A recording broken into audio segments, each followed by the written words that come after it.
believe that God can change even the vilest of sinners. And I will say this, that redeeming love will be my theme. It will be until the day I die. And I am only the sinner, and I have only been saved by grace. So I grew up in a broken home. I did not ever know my mom. I never knew my father. I did have my mom with me, and I'm so very, very grateful and grateful to God that I had the honor still all the way. So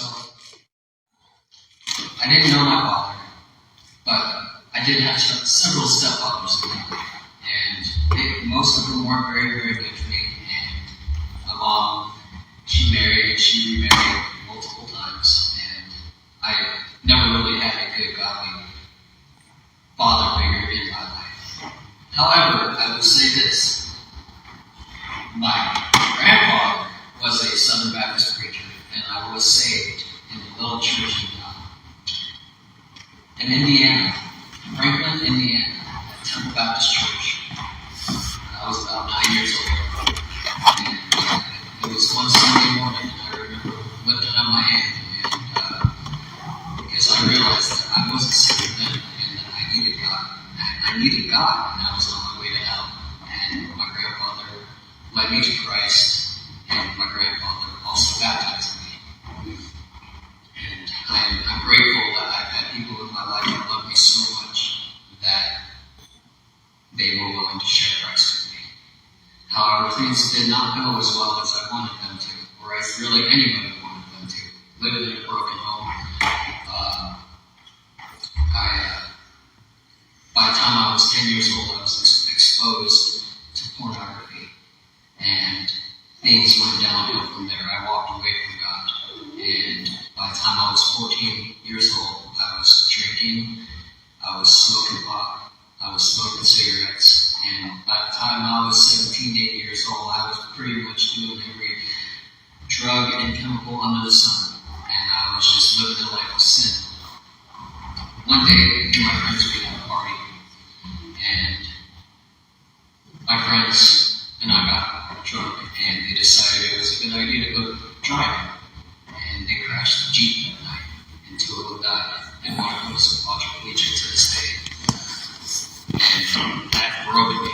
I was 18 years old at that time, and I had lost the only people, some of the closest people I had ever known, because I spent more time than I did with these people than I did with my own family, with my own mom, because, well, I felt like an outcast, and things went severely downhill from there.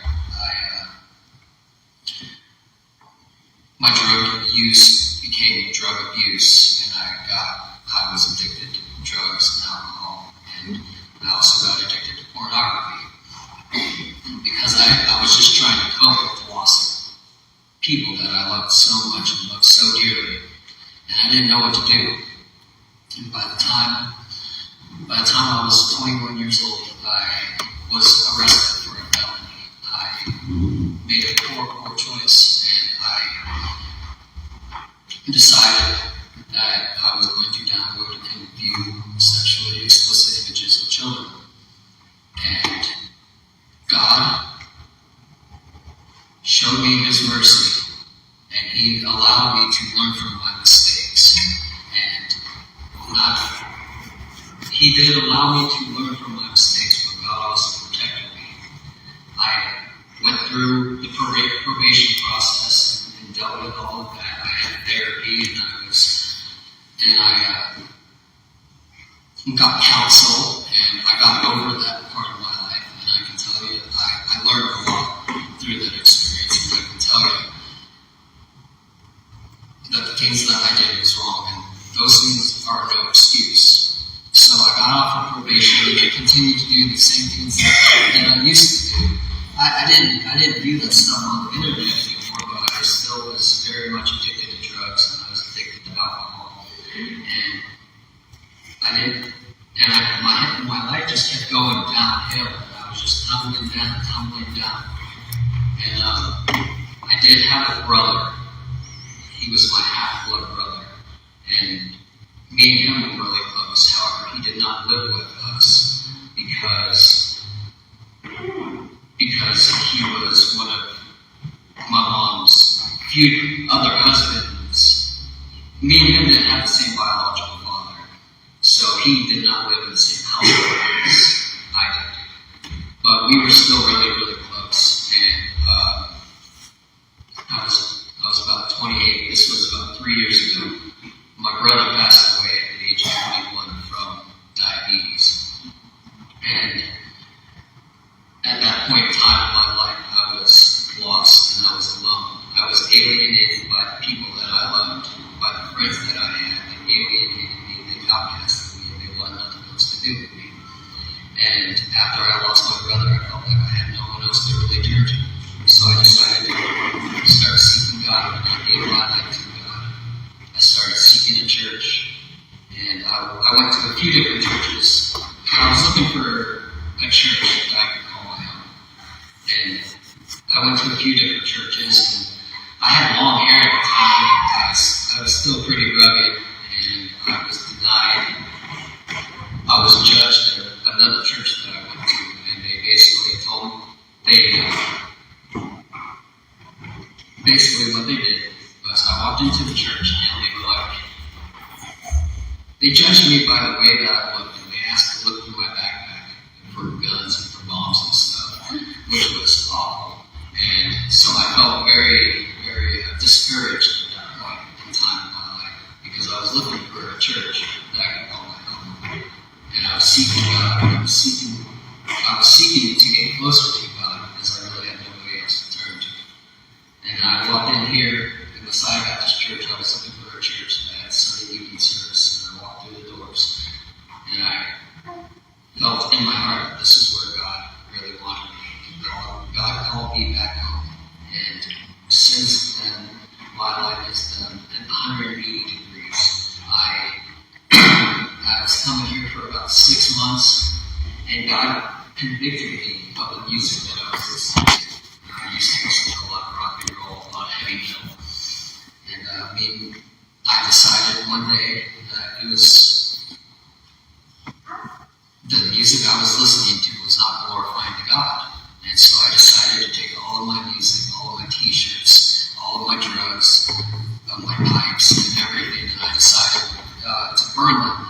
Me and Brother Ingram with his family had a bonfire, essentially, in his backyard, in a burner.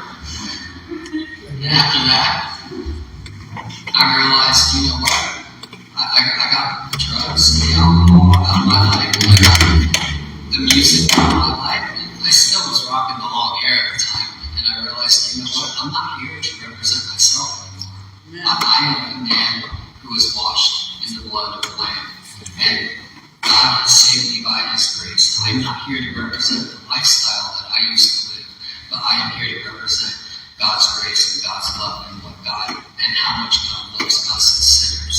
So I decided to cut my hair.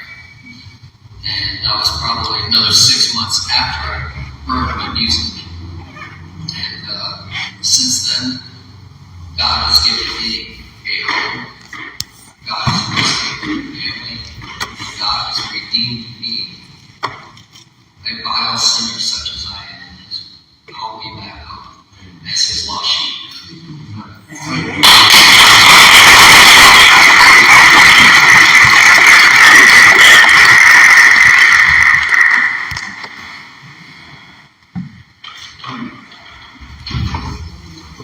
God's grace.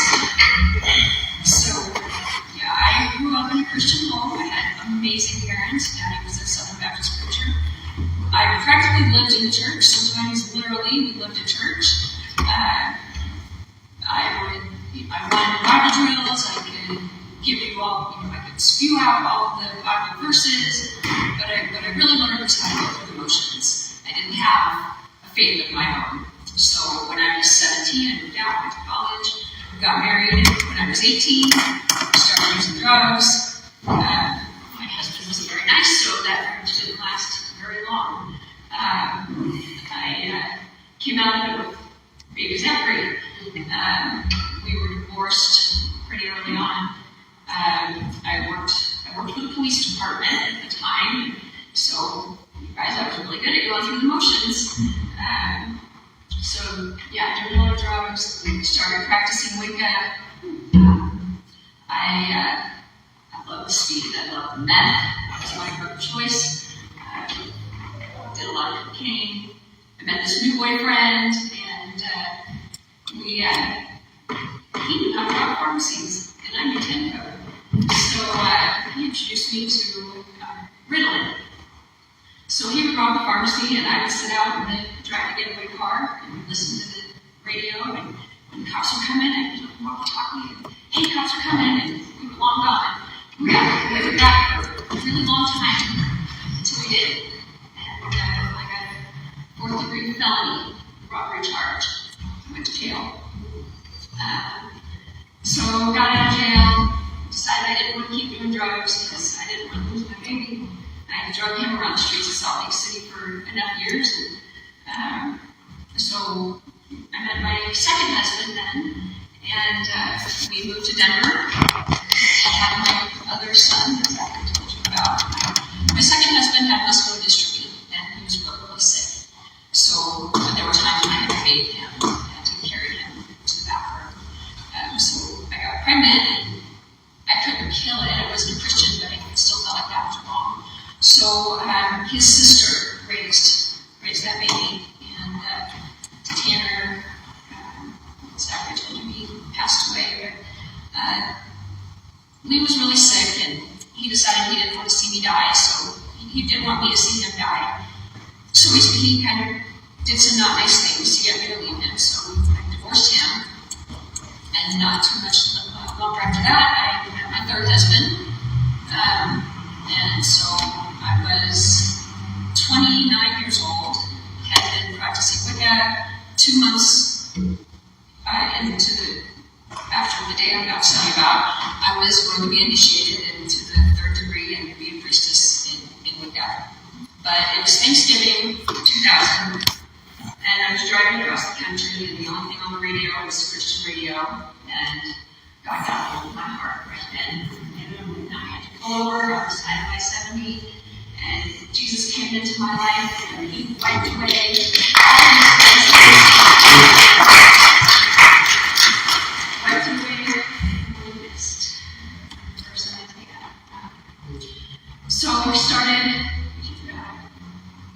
the process of redemption in my life, restoration. And when Zachary was about 10 years old, he told you what he was going through. I went to work in a local church, and I was running the women's ministry, the children's ministry. I was the church secretary. I really was putting everything I had into my ministries. Then years later, giving dropped, and the church had to lay me off. So I continued to volunteer for a couple more years, training different people how to do my job there.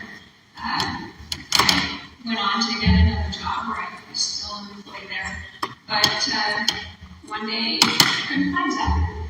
And just started calling jails, and started calling hospitals and jails, and found him. He had been arrested on a sex offense. And I literally threw up in my mouth.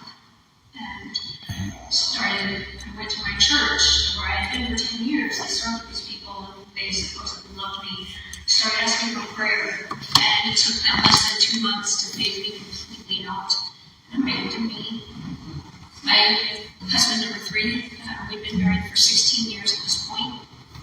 He couldn't handle it. This was his last straw. He had moved to Florida and divorced me. I lost everything and everyone. And I was so abandoned, so alone. I had no friends. I had nobody. Nobody could handle it. Nobody knew what to do with it. I didn't know what to do with it. It was the most lonely and fearful. I mean, you fear vigilantes. You fear everything. There's no support group for families of sex offenders. Literally everyone turned on me, except for Jesus. I knew every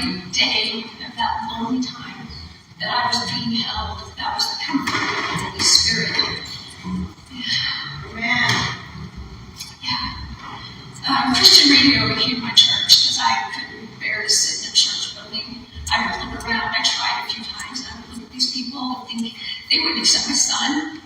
These people might not even accept Jesus Christ because the blood and dirt on his feet might stain their pretty carpet. That's what Christian radio was. I can be anonymous and still worship in my car. And then Zachary started looking for a church, and he found Messiah Baptist, and they loved him. I thought, wow, okay, he was coming here for about a year, and I thought, all right, I guess I need to start learning to trust people again. And so here we are. I started coming about a year ago, and these are the people who, they know his story, and they love him anyway. They know me, and they love me anyway. Yeah. It's all by God's grace. It's all God. It's all His grace, His mercy. It's so undeserved, but that's what we have. And, so I'm just really grateful for this church. I'm grateful to Jesus. I'm grateful to the pastor. Thank you for listening. Hey.